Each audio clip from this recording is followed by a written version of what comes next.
இன்றைய புனிதர் இறையேசுவில் எனக்கு பிரியமான சகோதர சகோதரிகளே, இன்று நம் தாயாம் திரு அவையானது புனித சிலுவை யோவான் ஜோசப் விழாவை கொண்டாடுகிறது. இன்று நாம் நினைவு கூறும் சிலுவை யோவான் ஜோசப் இத்தாலியில் உள்ள இஸ்கியா என்னும் இடத்தில் இருந்த ஒரு செல்வ செழிப்பான குடும்பத்தில் 1654 ஆண்டு ஆகஸ்ட் 15ஆம் நாள் பிறந்தார். சிறு வயதிலே பக்தியிலும் நற்பண்புகளிலும் சிறந்து விளங்கிய இவர் தனது 16 வயதில் பிரான்சிஸ்கன் சபையில் சேர்ந்து 1677ஆம் ஆண்டு குருவானார். குருவானவராக மாறிய இவர் அதிகமான ஒருத்தல் முயற்சிகளை மேற்கொண்டார். அதோடு நீண்ட நேரம் இறைவனிடத்தில் ஜெபித்து வந்தார். இவருடைய ஜெப வாழ்க்கை இவரை மேலும் மேலும் உயர்த்தியது. எந்த அளவுக்கு என்றால், தொடக்கத்தில் நவத்துறவிகளுக்கு பொறுப்பாளராக இருந்த இவர் படிப்படியாக உயர்ந்து துறவற மடத்தின் தலைவரானார். துறவு வாழ்க்கையில் இயேசுவை போல வாழ முயற்சி செய்தார். பணிவிடை பெறுவதல்ல, பணிவிடை புரிவதே மேலானது என்றும், தன்னையே இறைவனுக்கு முழுமையாக கையளிப்பதும் தான் துறவற வாழ்வின் மேலான குறிக்கோள்கள் என்பதை உணர்ந்து அதற்கேற்ப வாழ்ந்து வந்தார். இவருடைய கைகளால் நிறைய வல்ல செயல்கள் நடைபெற்றன. தீராத நோயினால் பாதிக்கப்பட்டவர்கள் இவரிடத்தில் வந்தபோது இவர் தனது கைகளை வைத்து ஜெபித்தபோது அவர்கள் நோய் நீங்கி நலமடைந்தார்கள்.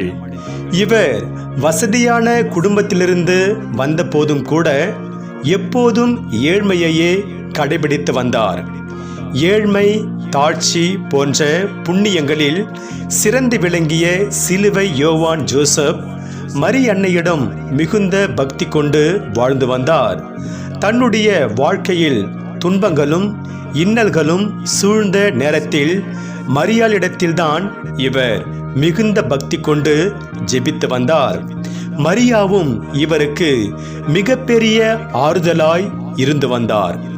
இப்படி பல்வேறு பணிகளில் செய்து வந்த சிலுவை யோவான் ஜோசப் 1734ஆம் ஆண்டு உடல் நலம் குன்றி மரணப்படுக்கையில் விழுந்து அப்படியே இறந்து போனார். இவருக்கு 1839ஆம் ஆண்டு அப்போது திருத்தந்தையாக இருந்த 8ஆம் பயஸ் என்பவரால் புனிதர் பட்டம் கொடுக்கப்பட்டது.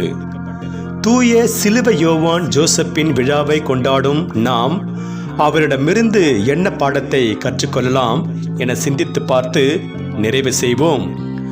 தூய சிலுவை யோவான் ஜோசப்பிடமிருந்து நாம் கற்றுக்கொள்ள வேண்டிய மிக முக்கியமான பாடம் சேவை செய்து வாழ்ந்த வாழ்க்கையாகும். ஆண்டவர் இயேசு சொன்ன, மானிட மகன் தொண்டு ஏற்பதற்கு அல்ல, தொண்டு ஆற்றவும் பலருடைய மீட்புக்கு தம் உயிரையும் கொடுக்க வந்தார் என்ற வார்த்தைகளை அடிக்கடி சொல்லி அதன்படியே இவர் வாழ்வதற்கு முயற்சிகள் செய்து வந்தார். இவருடைய விழாவை கொண்டாடும் நாம் நல்ல மனத்தோடு அர்ப்பண உள்ளத்தோடு சேவை செய்ய முயற்சி செய்கின்றோமா என சிந்தித்து பார்க்க வேண்டும். பல நேரங்களில் அடுத்தவர் நமக்கு என்ன செய்ய வேண்டும் என்ற நினைப்பில் இருக்கின்றோமே ஒழிய நாம் அடுத்தவருக்கு சேவை செய்ய முன் வருவதில்லை. இத்தகைய சூழ்நிலையில்தான் தூய சிலுவை யோவான் ஜோசப் நமக்கு மிக சிறந்த முன்மாதிரியாக இருக்கிறார். ஒரு சமயம் ரோட்னி ஸ்மித் என்ற வெளிநாட்டுக்காரர் அன்னை தெரேசா நடத்தி வந்த அனாதை இல்லத்திற்கு சென்றிருந்தார். அங்கே அவர் கண்ட காட்சி அவரை ஆச்சரியப்பட வைத்தது. ஏனென்றால் அனாதை இல்லத்தில் இருந்த ஒரு பணியாளர் அங்கிருந்த நோயாளி ஒருவர் வாந்தி எடுத்து வைத்ததை கழுவி சுத்தம் செய்து கொண்டிருந்தார். இதை பார்த்த ரோட்னி ஸ்மித் அந்த பணியாளரிடம் சென்று, எப்படி உங்களால் இந்த வேலையெல்லாம் செய்ய முடிகிறது என்று கேட்டார். அதற்கு அந்த பணியாளர், யாராவது பிள்ளைகள் அசுத்தம் செய்து வைத்ததை சுத்தம் செய்யும்போது அதனை வேலை என்று சொல்வார்களா? இல்லைதானே? அதுபோலத்தான் நானும் இதை வேலையாக செய்யாமல் கடமையாக செய்கிறேன் என்றார். அந்த பணியாளர் பேசும்போது வார்த்தைகளில் வெளிப்பட்ட அன்பையும் கண்களில் தெரிந்த ஒளியையும் கண்டு வியந்து போய் நின்றார்.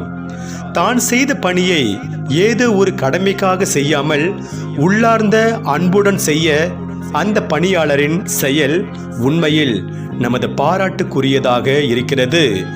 நாமும் அர்ப்பண உள்ளத்தோடு சேவை செய்ய வேண்டும் என்பதுதான் ஆண்டவர் நம்மிடமிருந்து எதிர்பார்க்கின்ற ஒன்றாக இருக்கிறது. ஆகவே தூய சிலுவை யோவான் ஜோசப்பின் நினைவு நாளை கொண்டாடும் நாம் அவரை போல அர்ப்பண உள்ளத்தோடு ஆண்டவருக்கும் அவரது அன்பு மக்களுக்கும் சேவை செய்து வாழ்வோம். அதன் வழியாக இறையருளை நிறைவாக பெறுவோம். இறைவன் உங்கள் அனைவரையும் நிறைவாக ஆசீர்வதிப்பாராக. ஆமென்.